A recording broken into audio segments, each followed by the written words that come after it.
Here are 3 really easy ways you can help your teenager if they struggle with exam stress.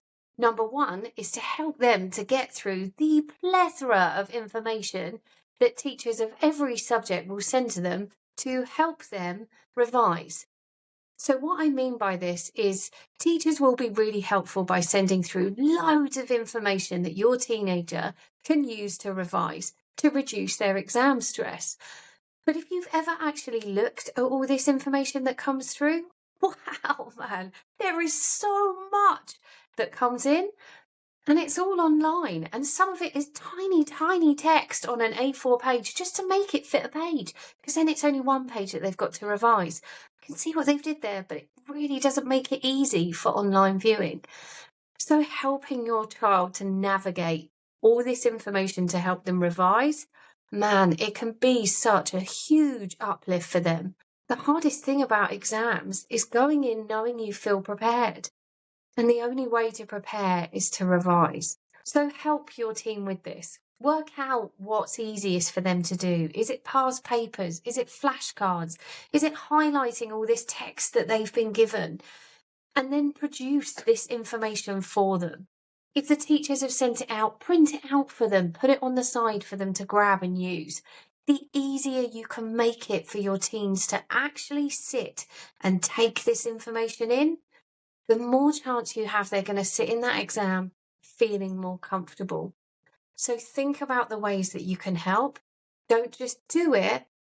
Ask your teenager if it would be helpful. Would it be helpful if I printed out the knowledge sheets that your history teacher sent you? Do you want me to print out the past paper that you've got for history? Sometimes these small acts are enough to take a lot of overwhelm away from your teenager. Or especially if you're a parent who likes to fix, here you go. Here's your moment to shine. Get involved, print it all out, and give your teens the opportunity to just have to take the information in, not to have to organise 10 different teachers' information in the first place. Take the overwhelm away. Tip number 2 is to be the place that isn't the exam stress. So whilst your teen is at school, I guarantee the teachers, any kind of communication, and their friends are all talking about exams, how stressful it is, and how annoying it is that everybody is still talking about it.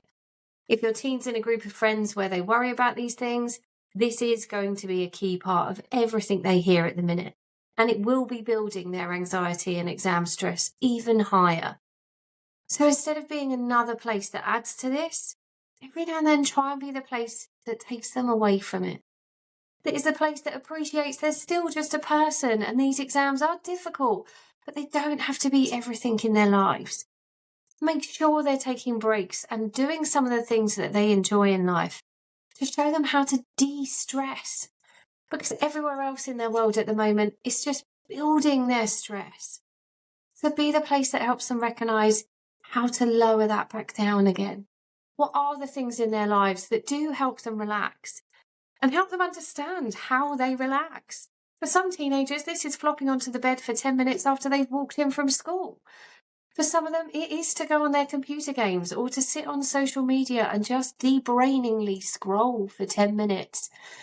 Allow them this opportunity to learn what works for them and applaud them for trying to control their stress and anxiety to make sure they're in their best position they can be when they go into that exam. Be the place that doesn't build more pressure and be the place that makes this easier when, let's be honest, exams always are going to be difficult. Number 3 is not going to be a surprise. I want you to focus on the efforts that your team makes with revision and preparing for the exams over the actual exam result itself.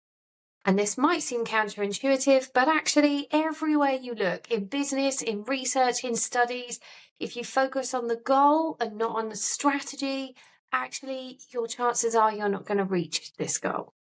You're just going to know you never made it to this beautiful planned out goal. We are only as good as the strategies that get us to our goals. So help your team to create their strategy. Like tip 1, make it as easy as possible for them to execute this strategy and then go way overboard at congratulating them and cheering them on for doing this strategy. The effort they put in here is what makes all the difference. An effort with no reward until an exam result in months' time is not motivating enough for any teenager. So give them some support. Be their biggest cheerleader.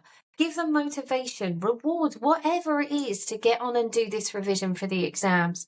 Because trust me, whatever you put in now is going to be worth it the day that those results come in. So put your effort in up front and reward their effort for what they're doing up front. It really makes such a massive difference to teenagers. They are instant gratification animals at the moment, and you can't change it. So work with it instead of trying to get your teen to revise through fear of what may happen if they fail. Try and make it motivating for them to at least give it a go, and tell them how proud of them you are when they do it, because it's not easy. I say it again, revision is boring and you can't get past that. So give it a go and see how your teen gets on. You've got nothing to lose. 10 minutes revision is better than none at all. If any of these tips have helped you today, don't forget to comment, click subscribe so you make sure you don't miss any future videos. And if you've got any suggestions of videos you'd like me to make, please just drop me a line. I'll add it to the list of things I've already stacked up. Thanks for watching.